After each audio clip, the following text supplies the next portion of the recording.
أكبر لا إله إلا الله الله أكبر الله أكبر ولله الحمد guud ahaanba caalamul islaam waxaa maanta si weyn looga xusay xuska munaasabadda ciidul adxa caasimada somalilan ee hargeysa ayaa ka mid ahayd magaalooyinka sida weyn looga iiday hase yeeshee garoonka weyn ee SBI ee ku yaala xaafadda Maslaha ee koonfurta magaalada Hargeysa ayaa waxaa halkaasi salaada ciidul adxa kula tukaday qaybaha kala duwan ee bulshada ku dhaqan caasimadda wasiirka wasaaradda horumarinta beeraha dalkani jamhuuriyadda Somaliland mudane Cabdiqaadir Imaan Warsame iyo mas'uuliyiin kale waxaana halkaasi munaasabadda ciidul adxa kadib markii ay ku tukadeen halkaasi qaybaha kala duwan ee bulshada halkaasi kula hadlay wasiirka wasaaradda horumarinta beeraha Somaliland mudane Cabdiqaadir Imaan Warsame iyo mas'uuliyiintii kale ee halkaasi iyagu qaybaha kala duwan ee bulshada kula tukaday salaada ciidul adxa waxaana tilmaameen الله أكبر الله أكبر لا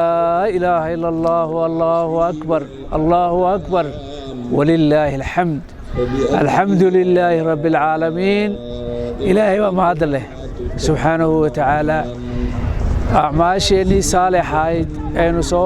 مرني صلاة لهيد صون لهيد إلهي ونبرينا إنه نقابله ومدى إسلام كميل كستو جوغانا وندعينينا waxaanu leenahay ciid mubaarak ilaahay amniyo iimaan bahasiyo ilaahay asxaarta inoo jabiyo sicir barar xun baa jira shidaalkii baa qaaliyoobay cuntadii baa qaaliyootay qutuldaruurigii baa qaaliyoobay wadxidan baa dhacay ilaahay waxaanu ka baryaynaa inuu inoo sahlo oo inaga badbaadiyo waxaanu ilaahay ka baryaynaa abaaraha inuu inaga jabiyo